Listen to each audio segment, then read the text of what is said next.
There is something powerful about understanding that the greatest enemy you will ever face does not live outside you. It lives within you. It speaks in your voice. It justifies your reactions. It defends your weaknesses. It protects your comfort. And most dangerously, it convinces you that it is helping you. Ego does not show up wearing a villain's mask. It shows up dressed as self-respect. It disguises itself as strength. It pretends to be confidence. But real confidence is calm. Real confidence does not panic when corrected. Real confidence does not feel attacked when challenged. Real confidence does not need to shout.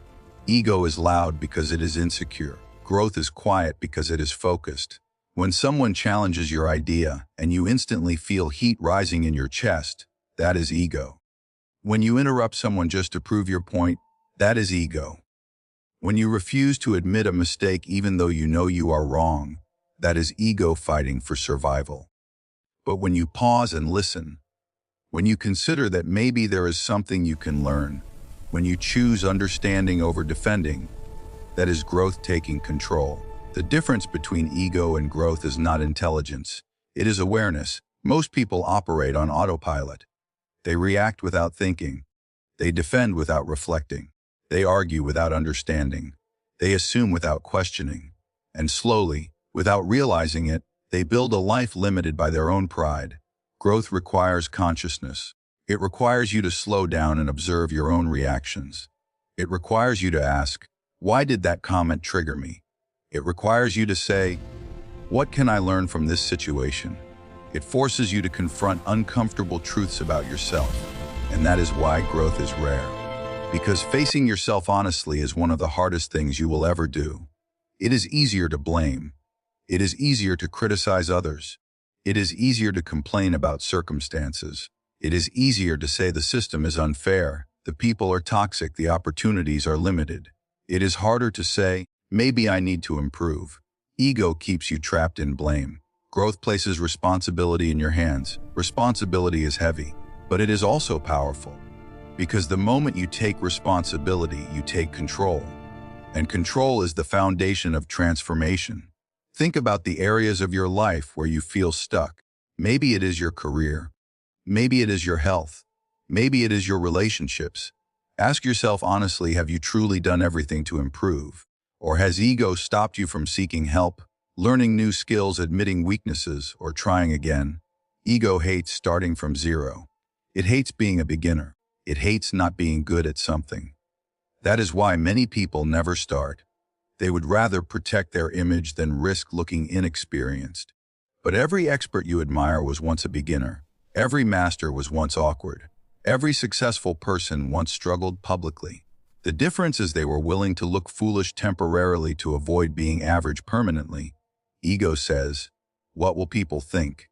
Growth says, what will I become if I don't try? This battle appears in small daily moments.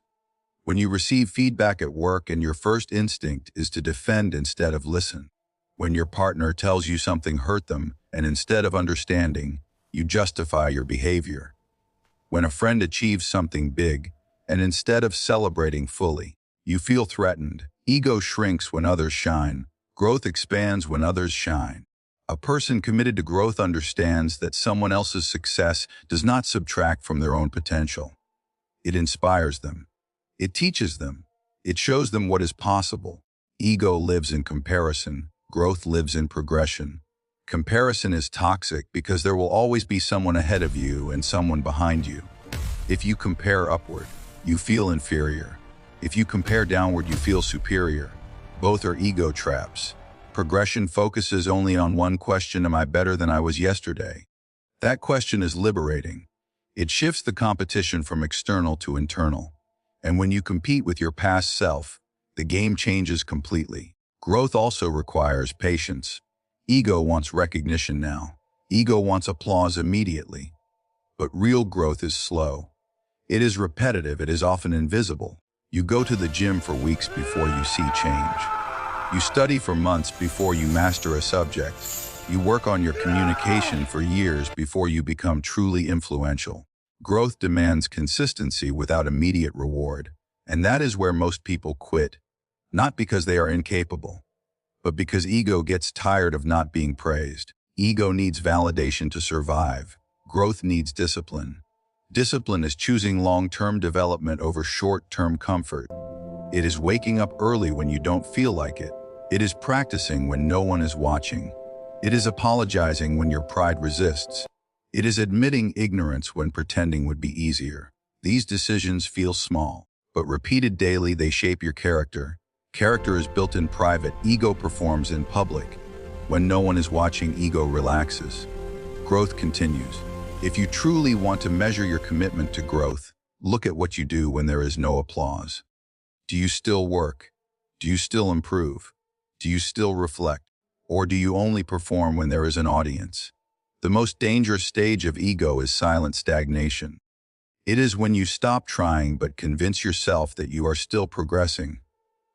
It is when you talk about your past Professor, achievements I more have than a your current question about efforts. the assignment. It is when you become defensive How does about this your methods apply to instead of open to real-world new ones. scenarios? Growth keeps asking, what's next? Ego keeps saying, remember what I already did. One lives in the past. The other builds the future. Life does not reward past performance forever. It rewards current value. The world moves forward whether you do or not. That is why humility is power.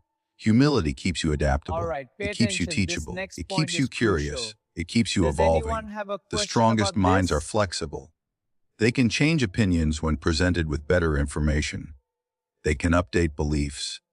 They can admit they were wrong without collapsing emotionally.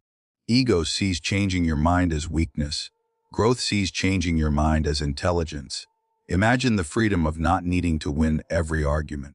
Imagine the peace of not needing to prove your worth constantly. Imagine the strength of being able to say, you're right. I was wrong. That is emotional maturity. And emotional maturity is one of the greatest advantages in life, because opportunities are not given only to the most talented. They are given to the most reliable, the most adaptable, the most collaborative.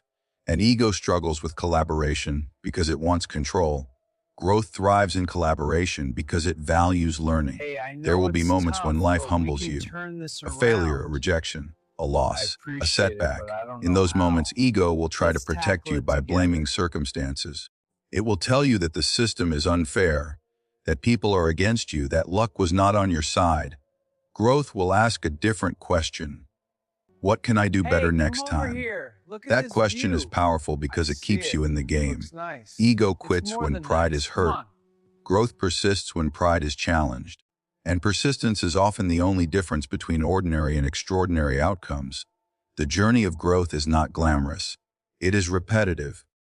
It is sometimes lonely. It requires internal battles that no one else sees. It requires you to fight impulses, to manage emotions, to silence pride. But over time, something incredible happens. You become stable. You become confident in a real way, not because you think you are superior, but because you know you can improve. You know that even if you fail, you will learn. You know that even if you fall, you will adjust. That is unshakable confidence.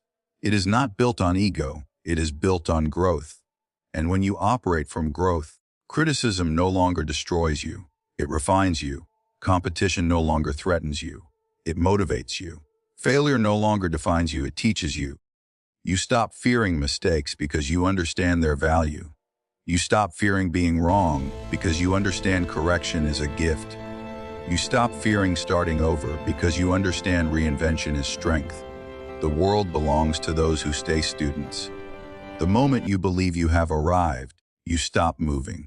The moment you believe you are complete, you stop expanding. But the truth is, there is always another level, another skill to master, another habit to refine, another mindset to strengthen. The question is not whether ego will show up. It will. The question is whether you will recognize it and choose differently. Every single day, in small invisible ways, you are either feeding your ego or feeding your growth. And whatever you feed will grow stronger. So the real question is not whether ego exists. The real question is, which one are you strengthening today?